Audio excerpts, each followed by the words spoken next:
medar deui, ngahanca deui, tur ngahibur deui wargi Dahlia dina radiona sewang-sewangan ku bidangan dongeng Sunda ti Dahlia. Anu dijomantarakeun tiga lura 101,5 FM Radio Dahlia. Dina jejer carios si Komsleng Wilujeng ngadangukeun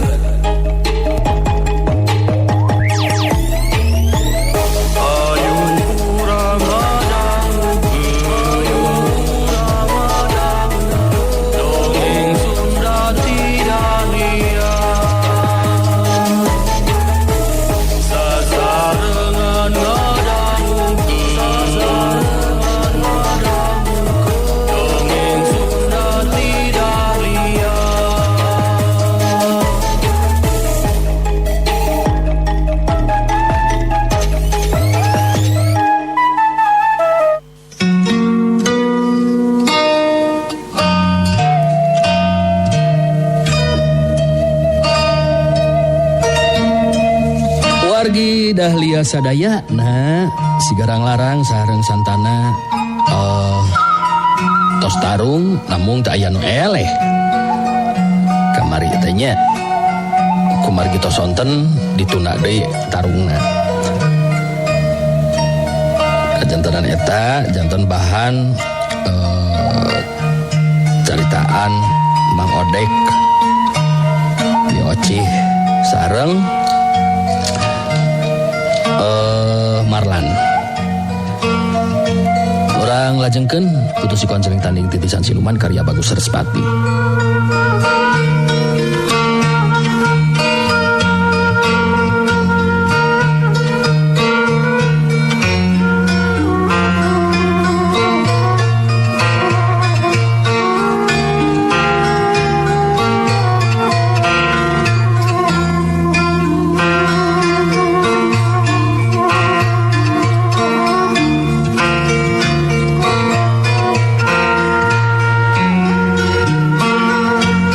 Dahlia sedengkeun di tempat sejen oge sarua anu aya di alas waringin iwal ti si garang larang anu geus sare teh barjaya jeung si Dugul Waru katut Ki Bajuri oge mayang sakti masih kene guntreng ngalobrol bangun keur ngabadamikeun masalah anu penting barjaya anu harita keur katingali cumarita jadi jelas beja ngeunaan Nyai Wulung anu jadi tawanan di paguron macan bodas teh kawilang beja anu ngayakinkeun. Tubali jeung eta urang dina poe isukan kudu ngupayakeun supaya Nyai Wulung aya anu bisa ngabebaskeun. Sabab saanu nyaho segarang larang kadese. Apanan lamun aya Nyai Wulung mangka bisa dipastikeun aya keur pakumaha-kumaha. Lian ti eta pihak musuh jelas ngarasa boga kekuatan ku aya Nyai Wulung dijadikeun tawanan. Kitu tah ceuk pamikir kuring mah Kang Waru. Jadi rek kumaha tuh Rananjang tindakan orang dina poe isukan teh percaya. Jelas Nyai Wulung kudu aya nu nulungan, kudu aya nu ngabebaskeun yo. Jelas. Kudu aya nu ngabebaskeun kan. Ngan lamun orang duaan isukan tengah baturan sigara pihak musuh pasti bakal curiga. Nu batak kudu anu sejen anu ngalakukeun eta tindakan. Coba kumaha ceuk Nyi Wayang? Jadi ari ceuk kula mah kieu pupuhu. Nurutkeun ijiran atawa taksiran paling-paling anu ngajaga Nyai Wulung ukur murid-muridna hambali. Jadi mulai jalma anu punyul ilmu nih. Sabab perhatian sakabe jalma bakal dipusirkeun karena lumangsungna tarung tandingan si garang larang jeung santana.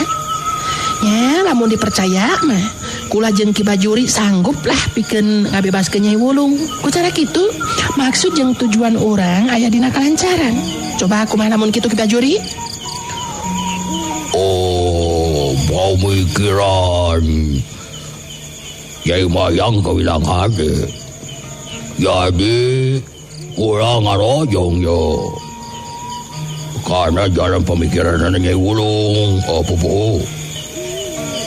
Nyai Mayang maksudnya pikir ngabebaskan Nyai Wulung anu aya di paguran Macan Bodas gitu.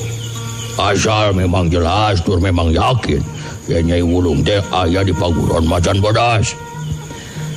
Ngeunaan beja anu katarima jelas memang pasti jeung benang dipercaya. Nah jadi kitu keputusan keur dina poe isukan mah Kang Waru kumaha satuju kira-kira na. Ya ari keur dewek pas satuju bae percaya. Tapi yakin ya teh Nyai Mayang oge Ki Bajuri pada bakal mampu ngabebaskeun Nyai Wulung ya teh. Mayang Sakti anu ngajawab pananyana si Dugul Waru. Bet piraku kula duaan teu mampu. Sabab anu ngajaga di paguron Macan Bodas teh paling oge murid-muridna si Hambali. Anu tahapan ajem pangartine geus bisa kaukur ku diri kula duaan. Anu jelas dina poe isukan Nyai Wulung kudu bisa ditulungan dibebaskeun tina tawanan. Sakumaha anu dijelaskeun tadi ku Pupuh Barjaya. Memang jadi kekuatan tambahan ke pihak musuh ku ayana Nyai Wulung anu jadi tawanan teh sabab bisa dijadikeun jaminan. Jadi dina ieu urusan percayakeun we ka kula jeung Ki Bajuri. Oh, lamun geus yakin kitu mah tinggal laksanakeun we dina poe isukan. Hade yo. Ulah nepikeun ka gagal upaya anu dilakukan dina poe isukan. Sabab ngeunaan Nyai Wulung memang geus sakuduna bagian urang anu mikiranana. Tina hasil babadamian aya dina kasapukan. Yang dina poe isukan anu bakal ngalakukeun tindakan pikeun nulungan ngabebaskeun Nyai Wulung nyatana Ki Bajuri jeung Mayang Sakti. Keur Ki Bajuri jeung Mayang Sakti boga pamikiran moal make kudu hese ngabebaskeun Nyai Wulung. Sabab anu ngajagana oge tangtu ngan ukur murid-muridna Hambali wungkul anu geus jelas bisa kaukur tahapan ajen pangartina. Barjaya kadenge harita nyarita deui. Ngeunaan tarung tandingan dina poe isukan ya Kang Waru. Kumaha kira-kira nana bakal mampu sigarang larang ungkulan lawan ieu teh. Sabab tetela kemampuan si Santana di luar dugaan urang geuningan Kang. Sanajan bener si Santana mampu ngimbangan ilmu Wisatriboja, tapi urang ingat Barjaya, kekuatan kasakti sekarang larang mah masih kena loba anu sejena. Di antara na bae sekarang larang acan ngagunakeun Aji Halimunan. Acan deui ilmu netra rudira na. Coba lamun sekarang larang ngagunakeun Aji Halimunan mah wungkul tah rek kumaha tah si Santana ngimbanganana. Lumatak tetap sekarang anu bakal unggul Barjaya gitu cek dewek malah yakin. Keur si Dugul Waru mah bangun anu yakin pisan. Yen dina poe isukan mangsa lumangsungna deui tarung tandingan, mangka anu bakal unggul teh jelas si Garang Larang. Sabab lamun si Garang Larang geus ngagunakeun Aji Halimunan atawa ilmu netra rulira, mangka rek kumaha Santana jeung hareupanana. Aji Halimunan bisa nyieun si Garang Larang jadi leungit teu katara. Ilmu netra rudira bisa nyieun anu jadi lawan jadi matung. Anu jelas geus pasti Santana bakal bingung pikeun wungkulanana. Barjaya ungut-ungutan bari seuri terus nyarita deui. Iya bener kita caritaan teh Kang Waru. Pasti si Santana bingungeun ya. Sabab jirim lawan teu katara. Tah eta lamun si Garang Larang ngagunakeun Aji Halimunan. Lamun si Garang Larang metakeun ilmu netra rudira, si Santana jadi matung. Acan deh lamun si Santana geus nibankeun kekuatan ka si Garang Larang nepikeun ka payana. Apaan si Garang Larang mah pasti hirup deui. Da boga Aji bayu manglaga teh. Nyai Garni teh jeung si konceleng anu jadi akina si Santana nepi ka leuseuh beakeun tanaga geuningan. Barjaya jadi boga kayakinan anu sarua jeung si Dugul Waru. Kitu nate lantaran waktu tarung tandingan lumangsung si Garang Larang memang acan ngagunakeun kekuatan ajen kasaktian anu sajena. Barjaya ngabagikeun paneutupna ka Mayang Sakti jeung Ki Bajuri terus carita deui. Jadi ingatkan ku Andi kaduaan Nyai Mayang ubi Ki Bajuri.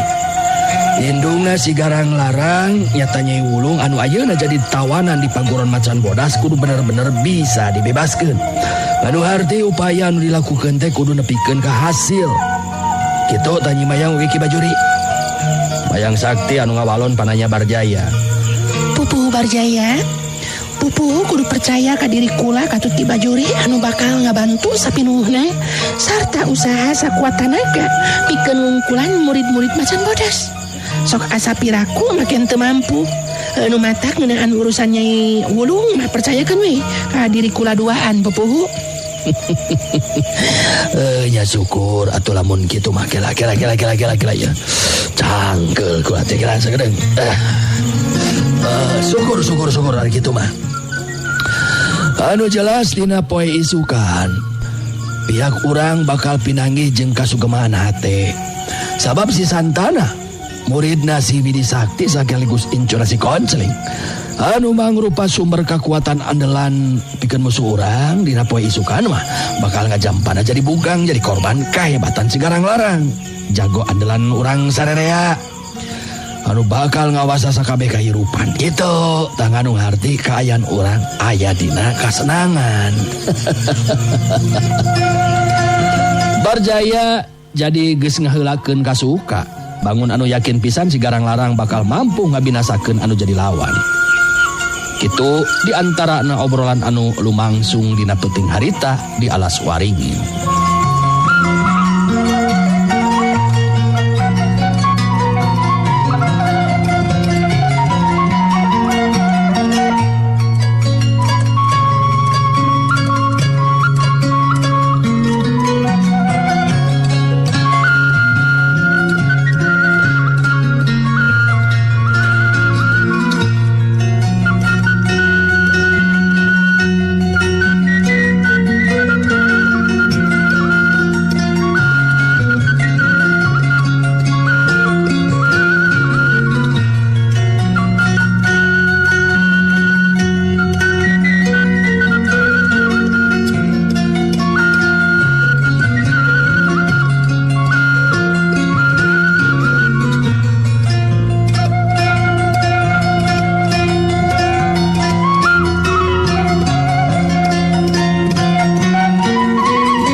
Sedangkan di tempat saja nyata di leuweung Jati Karamat.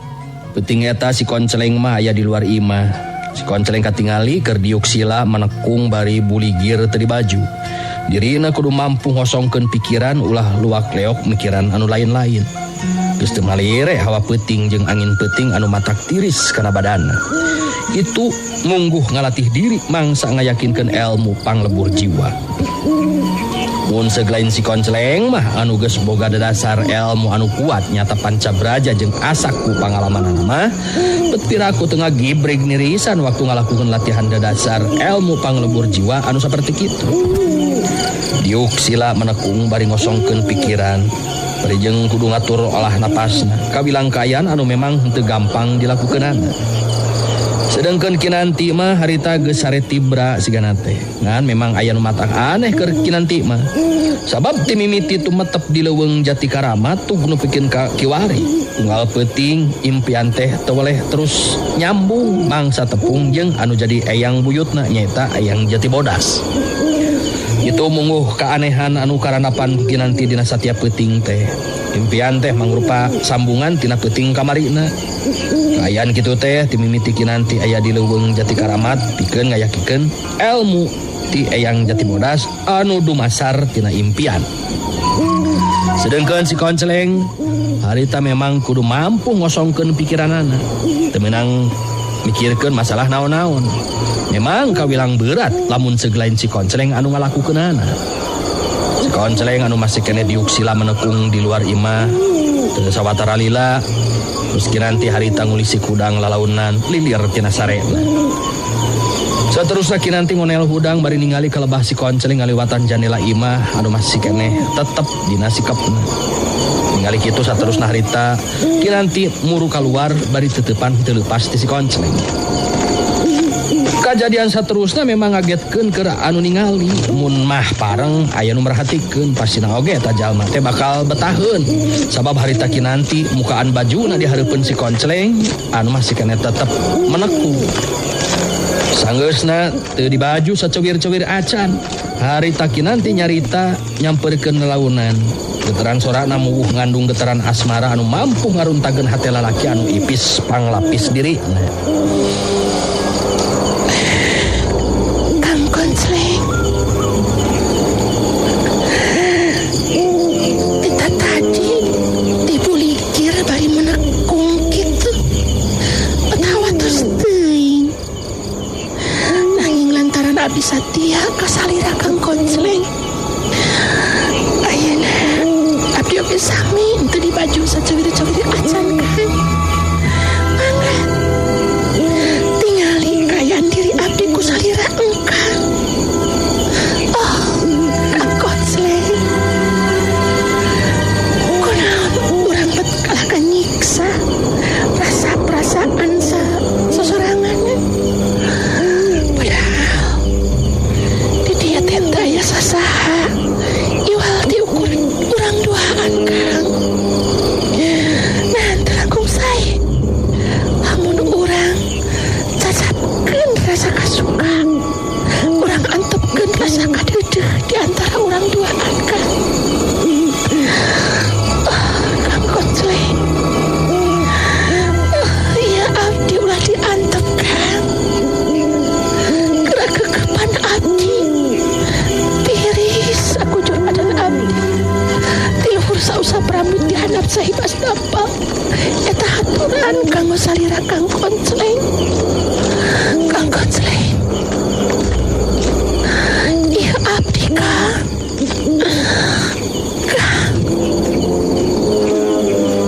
Nu leuwih beratna deui keur si Konceleng dina waktu harita. Mangsa kinanti deku di gigireunana bari ramo-ramo leungeunna nyasar lalaunan sarta ngusapan kana badan si Konceleng.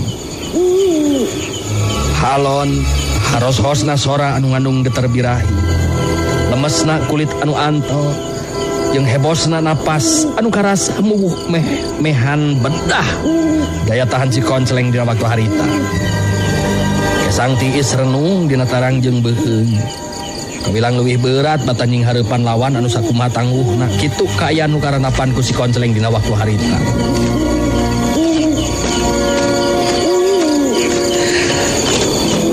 Kiranti bari jeung ramo leungeun ngusapan kana beuheung si Konceleng pindah leumpang lalaunan katukangeun badan si Konceleng.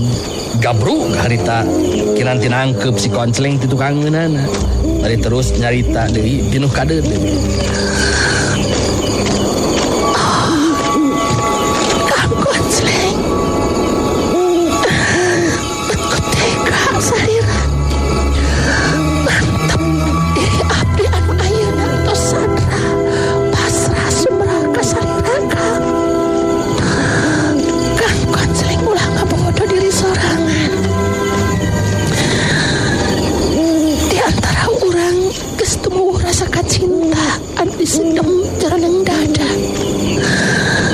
Ayeuna abdi sajanyangakeun ieu badan sakujur haturan kanggo salira Kang. Kang, duh, tiris Kang, tiris kieu geuning Kang Konceleng. Kang, ieu abdi Kang.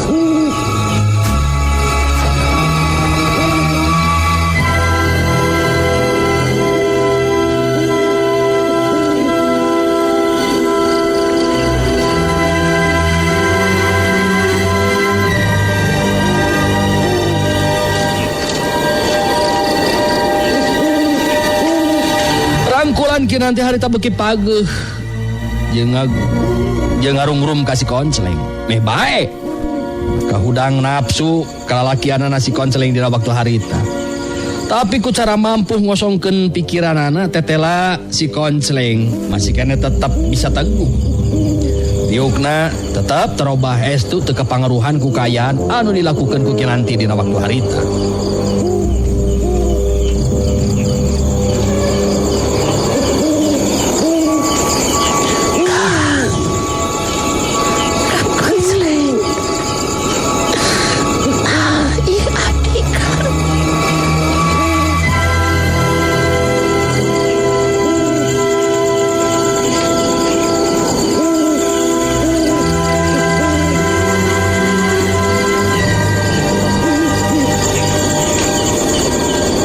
Kinanti akhirna manangtung lalaunan terus lempang muru ka tempat ngalumbukna baju.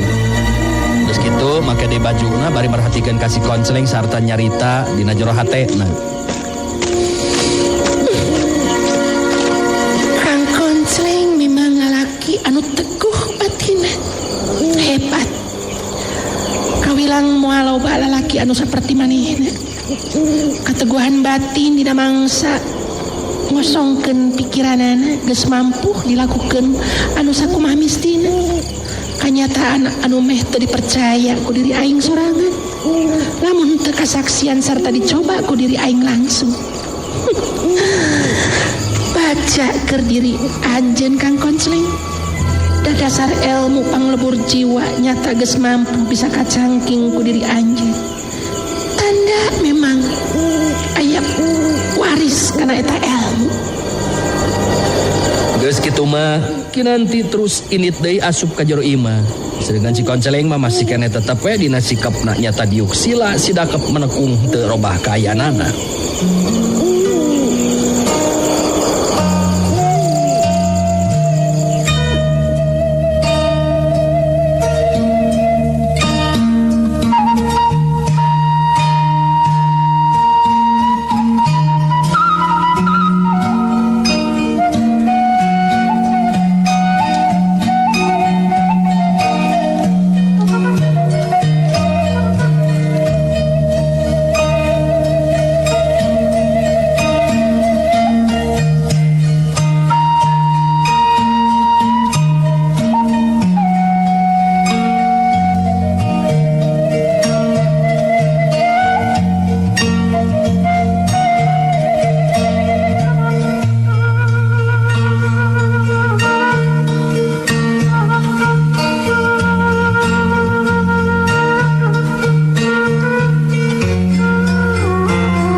Wargi Dahlia dina poe isukna kakarak harita ku Kinanti dijelaskeun ngeunaan naon rupa anu dilakukeun ku dirina dina peting tadi.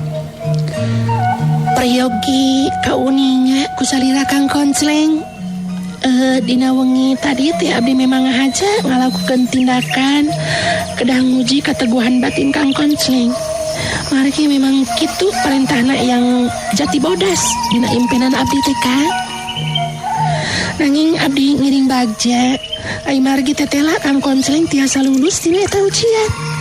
Margi upami dadasar ilmu panglebur jiwa henteu lulus nganu hartos henteu aya waris kana eta ilmu kitu tah Kang. Ya ari keur diri akang mah memang leuwih ngarasa bagja ari tos lulus mah. Terus terang dina lambaran kahirupan anu kungsi di sorang. Kayan tadi peting mangsa diri akang diuji leuwih berat batanying harupan tarung anu sakumaha beratna. Leuwih berat batanying harupan musuh anu sakumaha tangguhna. Sabab anu tarung telu mangsungna dina diri akang sorangan. Akang teh rek teu beunta. Lamun teh mah Kang beunta, rek beunta teh engkena gagal meureunnan ari teu beunta panasaran deui. Aduh kitu tak kayan Akang tadi penting teh. Tapi punten ya, abdi sanes muji sepeda payunan. Nanging abdi gaduh keyakinan teu seueur lalaki saperti Kang Konsleng. Ku cara kitu nganung hartos Kang Konsleng memang aya waris kanggo ngayakinkeun ilmu panglebur jiwa. Kantun ayeuna mah Kang Konsleng anu kedah leuwih sabar deui gitu. Wah, nanti masuk muji-muji aiton teh. Akang malah mun dipuji-puji teh sok hayang nangkep yo. Tapi bohong. Terus jarang we yo. Dorongan rasa kanyaah jeung rasa paduli Akang ka santana anu jadi incu jeung sakabeh jalma ngajadikeun Akang boga tekad hayang bisa ngebantu kanu jadi incu kitu oge kanu liana. Jadi mangsa nying hareupan kagarangan sigarang larang Akang bisa ngabantu ka santana. Sebab lamun Akang ngabantu kanu jadi incu sarua be Akang ngabantu ka jalma anu liana kinanti. Akang teu mikeun ya lamun anu jadi incu jeung jalma anu teu tuah teu dosa nepikeun ka jadi korban kagaranganna sigarang larang. Sakumaha anu disaurkeun ku abdi Kang? Ngayakinkeun ilmu panglebur jiwa memang teu gampang. Estu peryogi kasabaran, margi kaetang diuji oge kasabaran urang. Janten dina leresan ieu salira Kang Konsleng ulah burung gosok. Margi suksanos abdi oge teu acan mampu ngayakinkeun sapinuhna. Cacakan abdi ya tos kaetang lami aya di dieu di Leuweung Jati Karamat teh Kang.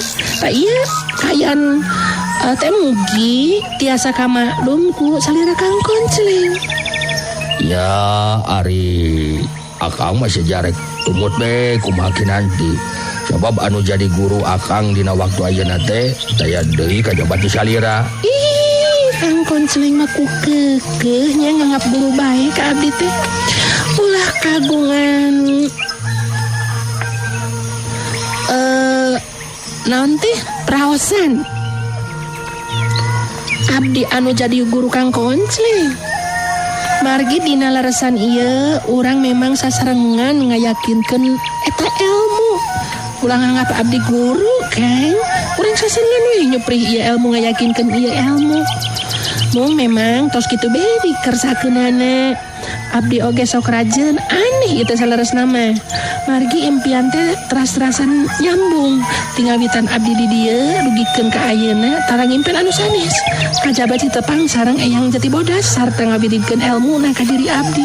Janten impian teh teras we nyambung tara ngalaman aya impian anu sanes Kang Konsleng. Larasan dieu ieu. Kaluhungan ilmu Eyang Jati Bodas buyut salira kinanti tadi dieu.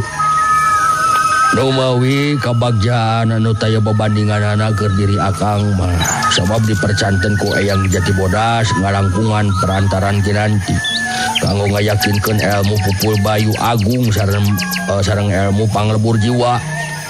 Jawa memang tujuan utama diri Akang mah taya deui kajaba ti kudu mampu numpurkeun kakuatan sigarang larang anu salila ieu terus nebarkeun binih kajahatan dina ieu kahirupan kitu. Abdi tiasa ngartos kana eta cita-cita Kang. Nanging sakumaha anu kantos dijelaskeun ku abdi, kakuatan ajeun kasaktin sigarang larang sumberna teh ti alam gaib. Janten memang teu gampang dina ngungkulanana. Ari margi lahirna sigarang larang dina ieu kahirupan bongan tekad indungna sorangan anu hayang nyorang kapunjulan lantaran ku rasa nyeri hati jeung kadalangsaan ku lamaran kahirupanana. Eta kaayaan teh dimangpaatkeun ku siluman alias anu jadi bapana sigarang larang. Nutug nepikeun ka ayeuna oge abdi sareng Eyang Jati Bodas dacan uninya saha-saha. Nah, jeung naon tujuan sabenerna teh kitu Kang. Kitu caritan Eyang Jati Bodas teh ngeunaan asal usul sigarang larang mah. Rumawi saur Eyang Jati Bodas abdi kedah tiasa ngayakinkeun ilmu panglebur jiwa sangkan mampu ngancurkeun kekuatan-kekuatan makhluk gaib. Ai margi dina ieu kahirupan teu tiasa leupas kitu bae mung ukur masalah anu sifatna lahir anu bisa katingali katara ku panon urang. Nanging aya oge masalah anu sifatna lemes teu katara katingali ku panon lahir urang kitu tah Kang. Si Konsleng ngabandungan pinu perhatian karena guaran caritaan Kinanti ngeunaan asal usulna si garang larang jeung naon alasanana dirina jeung Kinanti kudu bisa ngawasa ilmu panglebur jiwa teh. Aduh muhun leres eta teh Kinanti. Ya mudah-mudahan we atuh Akang baris mampu ngayakinkeun eta ilmu. Bargi ari tekad Akang mah muarek robah sanajan nepikeun ka irha oge itu sabab ari ceuk guru Akang mamuan yang bongkok ilmu anu kacangking ku diri Akang teh kudu digunakeun keur kapentingan jalma loba utamana mah nulung kanu butuh nalang kanu susah ngajait anu titeulem nyangan anu poekeun sanes hoyong ganjaran teu maha kawasa margi ari ganjaran ti mantena mah muwuh tos dipayunkeun ku ayana kawelas asih mantena urang teu tiasa aya. Ramong anu dilakukeun ku diri Akang ayeuna dumasar kana rasa boga rasa rumasa. Yen tangtungan kujur teh salaku manusia. Bet piraku lampah Akang kudu kasetanan atawa kahewanan sareng karobanan. Lamun Akang ngalakukeun kitu teh duh era lain di kieuna Kinanti. Apa kata dunia cenah teh? Jadi lamun urang ngarasa wujud teh manusia tangtuna oge lumampah teh kedah surup kana wujudna sarimbang kana tangtunganana wujud manusia nya lampahna oge kudu kamanusiaan kitu tah tujuan hirup anu tangtu keur diri Akang mah Kinanti. Sok ceraskeun Kinanti. Leres memang kitu kedahna Kang. Saur eyang jati bodas teh ya. Ulah eleh ku tangkal cau. Tiba heula mula teu nepikeun ka ayeuna tetapi terobah ka ayanana. Tangkalna tangkal cau, daunna daun cau. Wah naoge cau. Anu tos asa kerasana oge rasa cau. Piraku urang ngaku manusia anu langkung mulia wujud manusia di ngaran manusia nanging laku lampah teka manusiaan atuh pasalia panginten sami sareng teu ngarasa budi rumasa anu akhirna linglung hirupna bade kumaha tiasa muli ka jati na mulang ka asalna anu tangtosna oge bakal kumambang alayang di alam kapanasaran sukma ngambah di alam kapanasaran. Begetambah rasa reueus si Konsleng ka pribadina Kinanti sabab tetela Kinanti lain bae wanoja anu geulis rupa tur keur ngayakinkeun ilmu pinunjul pupul bayu agung jeung panglebur jiwa tapi tetela ngeunaan masalah atikan karohanian oge kawilang boga pamahaman anu cukup asap.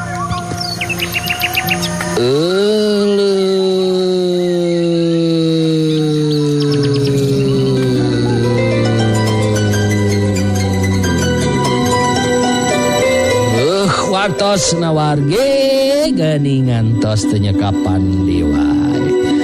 Urang ecageun seriasi Konsleng dinten ieu insyaallah tos siang deui nya ayeuna insyaallah enjing urang lajengkeun kumaha tarung atanapi babak anu kadua atanapi dinten anu kadua antawis si garang larang sareng santana insyaallah pamuga ingin kasampeurnya warginya nah eta keun jeung sabar mohon urang sakedik-sakedik we keur ieu dari sakaliguskeun mah bilih ka teuhak bilih ka buhulan keun urang keur ieu sakedik-sakedik mohon atau dinten ieu sakumaha biasa simkuring sejak undur pamit mohon namun ieu teh lepangan heula ieu wargi-wari anu mararaco teras aya waktos keneh aya Bu Haja yo kumaha damang pabrik kerupuk Sarina Iwan kula wargi oge sadayana karyawan-karyawati pabrik kerupuk Sarina Cileunyi aya Bu Ikok, Demikuk oge sami Mararanco teras satur nuhun di Pasir Koja. Oge Bah Jagur, salam baktos di Cigonewa. Trio Sejoli di Sadangannya Maranco atur nuhun. Teras oge sedih Mas dina WA bias. Cobi orang tingali anu parantos ngintun WA ye.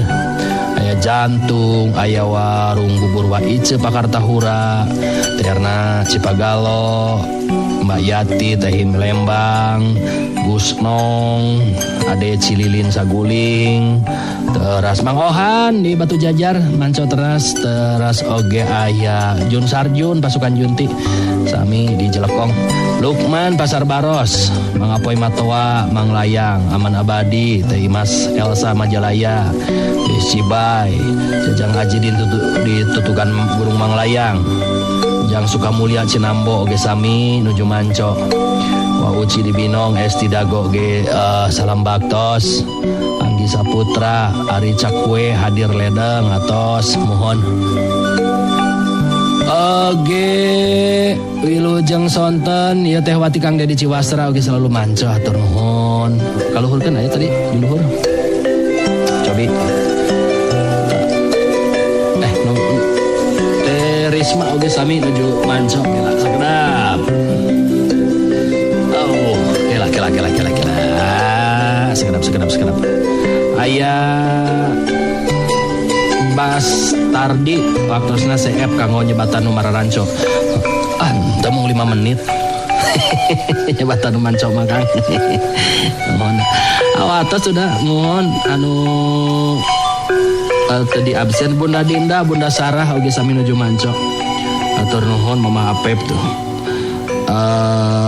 Ge aya mana ieu ke sakedap. Sukamena Kopo hadir. Atur nuhun tuh Cum Ica, Mama Lilis oge sami Ciwidey, Mararanco. Pokona mah dinten ieu sadayana pamugi aya dina Ginanjar kawilujengan kahibur ku dongeng Sunda ti Dahlia sadayana. Hatur nuhun sadayana parantos Mararanco hapunten tina samudaya kakirangan kalepatan sim kuring Deden Mary Teh Yuyu pacaran oge sami Manco atur nuhun. Sim kuring pamit. Wilujeng kantun permios. Assalamualaikum warahmatullahi wabarakatuh. Panteng radio, panteng Dahlia, enak-enak langgamnya Dahlia Perumah, go goyang. Wargi Dahlia, cag heula, urang cageun heula. Dugi ka dieu, dongeng Sunda ti Dahlia dina dinten ieu. Dina carios si Komceleng. Tong hilap ulah dugi ka kantun enjing patepang dangu deui dina acara sareng tempat anu sami mung di 101,5 FM Radio Dahlia. Wilujeng kantun